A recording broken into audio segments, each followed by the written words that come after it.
Hey everyone, Tyson the Subaru specialist from Subaru Prince George here. Welcome back.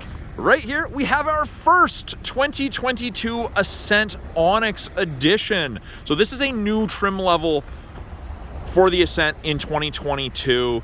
So I figured I'd give you guys a brief walkthrough, and I actually have it next to a 2021 Ascent Touring, so different trim levels, but aesthetically there's quite a few things that are different about the Onyx. It's actually very comparable to our outdoor Outback that we had in 2021, or the Onyx Edition that they had in the States in 2021, which they've changed into the Wilderness. So right off the bat, first thing I noticed, the headlights are blacked out and the front grille is blacked out. It no longer has that big chrome surround to it. The vents are still black, or the grille is still black, but the vents around it are no longer, or the surround is no longer black. So if I look at the 2021 Touring, nice big chrome surround. Doesn't look bad. I mean, even the fog light bezel has chrome and these ones don't.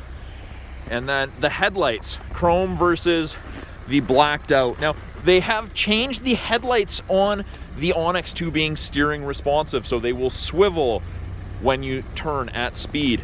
We also have 20-inch black wheels versus the 18s. So this is gonna be the only trim with the blacked out wheels.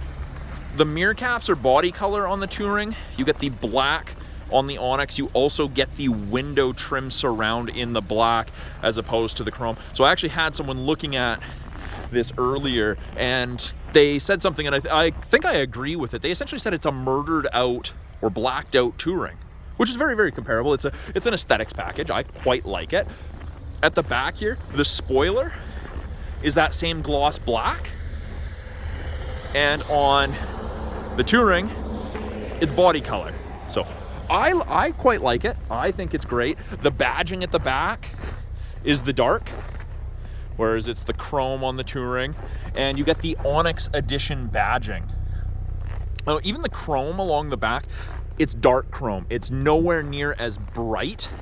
It almost looks white on this one, but it is chrome.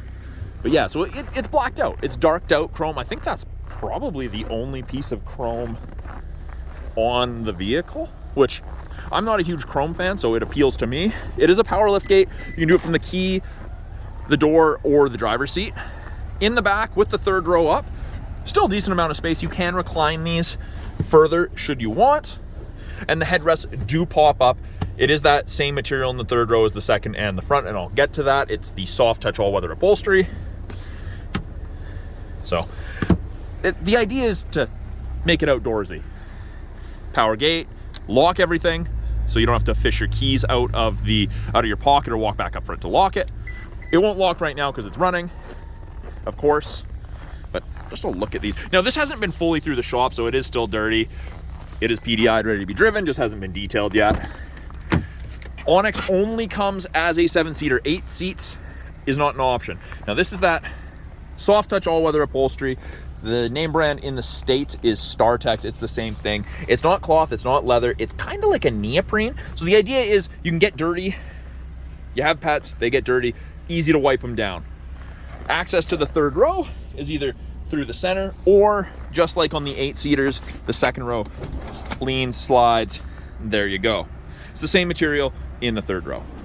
Now, you do have second and third row climate controls right there, and you can adjust them. People in front can lock you out if you have someone playing with things. 2 USB ports there.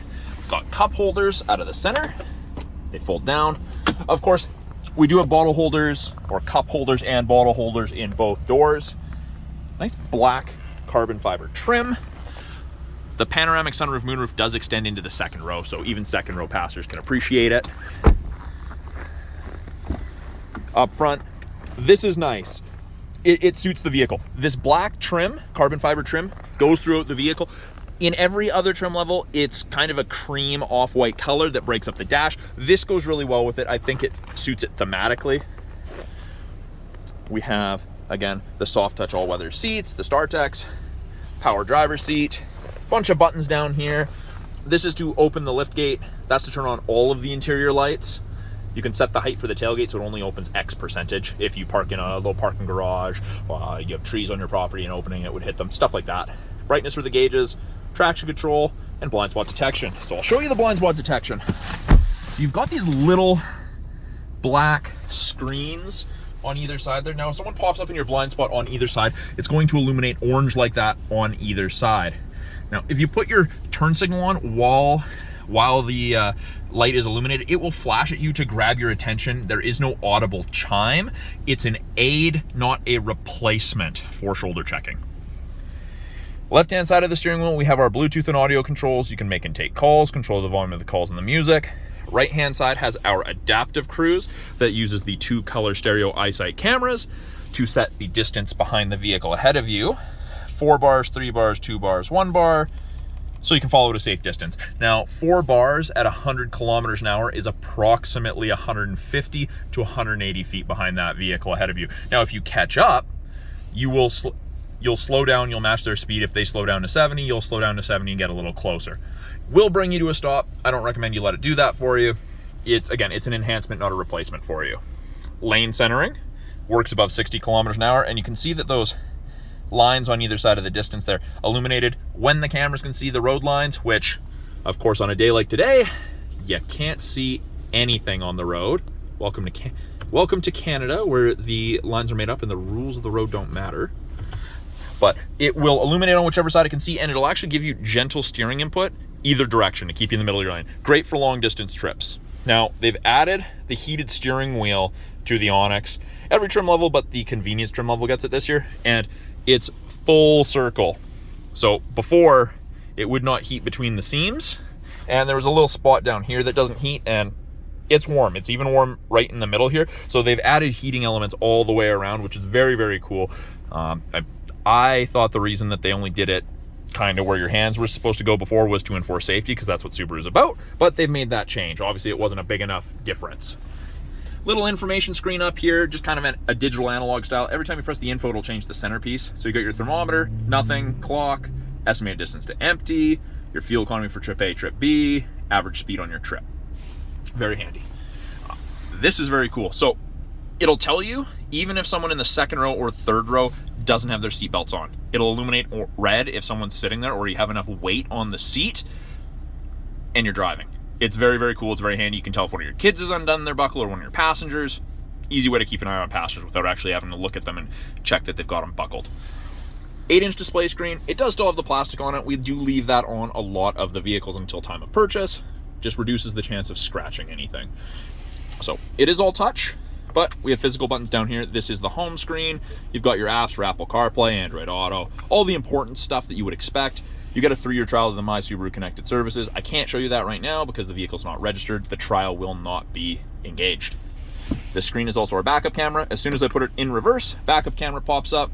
We have our rear assist braking that will apply the brakes between 1 and 15 kilometers an hour if it thinks you're gonna hit something. And we have parking sensors. So it'll beep at you and it'll actually show you lines as you're getting close to things, or blocks, to let you know which part of the vehicle is closer. And it'll start beeping after you get into the yellow area. And if I turn the wheel, shows you where you're gonna end up. Now, 3 zones of climate control. Right now they're all synced together. And when you sync it, it's same for fan strength and everything as well. Now, I want different on my passenger side. That's fine. I just hit sync and it goes back to that. Now to control the rear, you can actually even just turn the rear off if you don't want it. Rear on, hit rear control, and I can adjust the temperature from either knob as well as where I want the airflow. So you have options with that. Now if someone is playing with things you don't want them to, press and hold. Get the little lock icon. They can no longer play with that. Press and hold again. There you go, and sync. Down here, triple stage heated seats for the driver and passenger, front defrost, you've got your mirror, back window, and front of your windshield de-icer. We have X mode, which is like 4x4 low in a pickup, locks the all-wheel drive 50-50, changes your gear ratio and the transmission, your throttle response. AVH is auto vehicle hold. It's a brake holder for construction traffic, drive-through traffic, rush hour traffic. I'm not a huge fan of it just because I don't have it in my vehicle and I'm not used to it, but I can see where it would actually be very beneficial. 2 USBs and an auxiliary port for music listening. USBs will charge their 2.1 amps. Automatic transmission with an electronic parking brake. So pull up to turn it on, and with your foot on the brake, you push down, it goes off. We have a manual mode, so you can use the paddles to upshift or downshift. Now, it will only let you go into the appropriate gear based on your speed, so it'll stop me at second. I can't start in sixth, but it's nice for downshifting on hills. Now, my favorite feature in any vehicle ever is the auto dimming mirror. There's no switch to flick to dim it if someone's got their high beams on behind you, just automatically does it. Greatest thing ever. We've got, I don't know if the camera will focus, there we go. The home link system, so you can hook up to 3 separate garage doors to your mirror, so you don't have to carry an opener with you on your visor. We have our sunglass storage coupled with our spy mirror to keep an eye on passengers, kids in the second row, pets. We've got SOS and concierge service / roadside. So that's part of the 3-year trial of connected services. If you hit the SOS button, they'll get you in contact with first responders. If you've been in an accident and the airbags haven't deployed, you've experiencing a medical emergency, or you feel unsafe because some guy's walking around with a knife or a gun or something. Blue is roadside, really, or concierge, you call them, hey, I need the nearest McDonald's. Can you tell me how to get there? And they'll give you instructions. Up here, we have our lane sway departure warning, our automatic emergency braking, which again, those systems use the front cameras, so it actually saves you 10% in BC if you have automatic emergency braking, which the eyesight counts as. Our sunroof controls, that's for the roof, that's for the shade, and it is a power shade, and you can stop it at any point just by pushing forward again. But first portion opens, second portion is fixed just for light, but it's big. And I'm actually going to close it because you do lose quite a lot of heat out through that in the winter. And actually, one other thing I'm going to show you, so I shut it off. When I turn it on, you're going to see some LEDs pop up on just above this little screen here. They call it a heads-up display, and it lets you know if portions of the eyesight are working or not, or are active. It's just another way for them to... It's another way to increase safety. So those will flash. They each have their meanings. I think there's 5 or 6 different meanings for whichever combination of lights comes up, but very, very handy. So that is a brief overview of the brand new 2022 Subaru Ascent Onyx Edition. I am Tyson, the Subaru specialist from Subaru Prince George. Talk to you soon.